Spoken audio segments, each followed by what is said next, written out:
불과 나흘 전까지만 해도 대한민국 증시는 뜨거운 축제였습니다.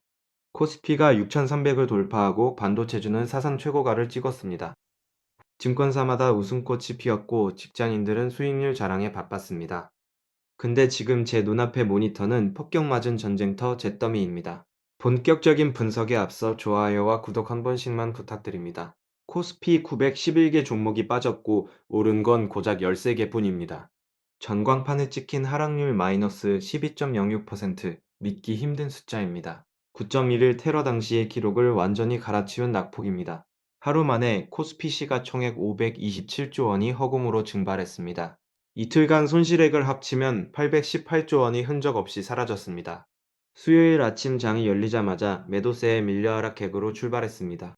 어제 이미 7% 넘게 빠진 상태라 멘탈이 나간 상황이었습니다. 기술적 반등이라도 나오겠거니 기대했는데 더 처참한 최악이었습니다.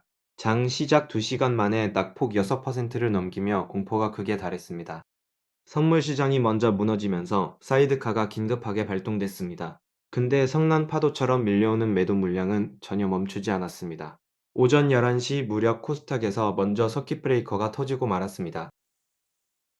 불과 3분 뒤 코스피에서도 서킷 브레이커가 발동되며 거래가 멈췄습니다. 2024년 8월 검은 월요일 이후 처음 벌어진 충격적인 사건입니다. 강제 중단된 20분 동안 투자자들은 폭락이 멈추길 간절히 기도했습니다. 근데 거래가 재개되자 기다리던 건 더 무서운 투매의 물결이었습니다. 억눌려 있던 매도 물량이 본물 터지듯 쏟아지며 지수를 나락으로 밀었습니다. 대장주 삼성전자가 마이너스 11.38%를 찍으며 무너졌습니다. SK하이닉스도 마이너스 9.27%라는 참혹한 성적표입니다. 현대자동차는 마이너스 15.97%까지 곤두박질치며 내려갔습니다. 기아도 마이너스 14.37%를 기록하며 시총이 순식간에 깎였습니다. LG에너지솔루션은 마이너스 11.45%의 폭락에 주저앉았습니다. 방산주 한화에어로스페이스마저 11.87% 낙폭을 기록했습니다.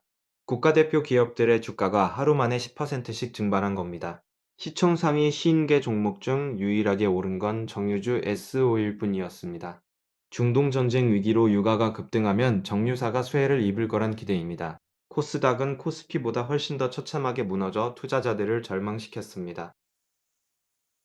지수가 14% 가까이 폭락하며 1000포인트 아래로 주저앉았습니다. 이 수치 역시 대한민국 코스닥 역사상 유례없는 최악의 하락률입니다. 근데 여기서 우리는 아주 이상한 점을 하나 짚고 넘어가야 합니다. 똑같이 이란 전쟁 뉴스를 접한 미국 증시는 하락폭이 아주 작았거든요. 다우존스를 포함한 미국 주요 지수는 고작 1% 안팎이었습니다. 도대체 왜 한국 증시만 미국보다 12배 넘게 폭락한 것일까요? 지금부터 이 불편하지만 꼭 알아야 할 질문의 답을 찾아보겠습니다. 비극의 시작은 2월 28일 제네바 핵 협상이 최종 결렬되면서입니다. 협상이 깨지자 미국과 이스라엘은 이란 전역을 대규모로 합동 공습했습니다. 작전명은 포효하는 사자 압도적인 화력을 동원한 선제 타격이었습니다. 이란의 주요 핵시설과 군사기지가 동시에 타격받았습니다.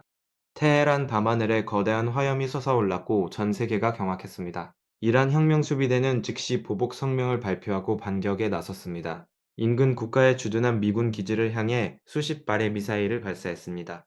근데 전 세계 경제를 얼어붙게 만든 진짜 무서운 경고는 따로 있었습니다. 호르무즈 해협의 모든 선박을 불태우겠다는 이란의 공식 선언이었습니다. 석유 단 한 방울도 이 해협을 통해 밖으로 못 나가게 막겠다는 겁니다. 이 한마디가 수출로 먹고 사는 대한민국 경제의 급소를 정확히 찔렀습니다. 호르무즈 해협은 지도를 펼쳐보면 아주 좁고 폐쇄적인 바닷길입니다. 근데 왜 이 먼 곳의 바닷길 하나에 한국 경제가 맥없이 무너진 걸까요? 대한민국은 화석 연료의 98%를 해외 수입에 의존하고 있습니다. 우리 땅에서 자체적으로 캐낼 수 있는 원유는 단 한 방울도 없습니다. 더 큰 문제는 수입 원유의 70% 이상이 중동에서 온다는 사실입니다. 근데 여기서 우리는 더 소름 끼치는 지정학적 사실을 마주하게 됩니다. 중동산 원유의 95%가 호르무즈 해협을 반드시 지나야 합니다. 이 해협이 막히면 대한민국 원유 공급의 3분의 2가 즉시 차단됩니다. 원유뿐 아니라 난방과 발전에 필요한 액화천연가스 수급도 타격입니다. 석유화학 원료인 나프타의 해협 이용 비중이 54%에 육박합니다. 이 원료가 끊기면 울산과 여수의 석유화학 단지가 전부 멈춥니다. 반면 미국은 2019년 이후 에너지 순수출국이라 입장이 전혀 다릅니다. 오히려 유가가 오르면 자국 석유를 비싸게 팔아 이득을 챙기는 구조입니다. 결국 전쟁의 공포는 미국이 만들었지만 피해는 한국이 뒤집었을 겁니다. 에너지 자급 나라와 수입 의존 나라의 충격 차이가 이렇게 극명합니다. 경제 성장률은 급락하고 장바구니 물가는 감당 못할 수준으로 뜹니다. 근데 에너지 의존도만으로 12% 폭락을 전부 설명할 수는 없습니다. 폭락의 두 번째 핵심 원인은 코스피를 끌어올린 힘 자체에 있었습니다. 2026년 초부터 코스피는 전 세계 주요국 중 상승률 1위였습니다. 이 상승을 이끈 핵심 엔진은 인공지능 열풍을 탄 반도체 산업이었습니다. 전 세계 수요가 폭발하면서 메모리 반도체 가격이 천정부지로 올랐습니다. 덕분에 삼성전자와 하이닉스의 분기 실적은 역사상 가장 화려했습니다.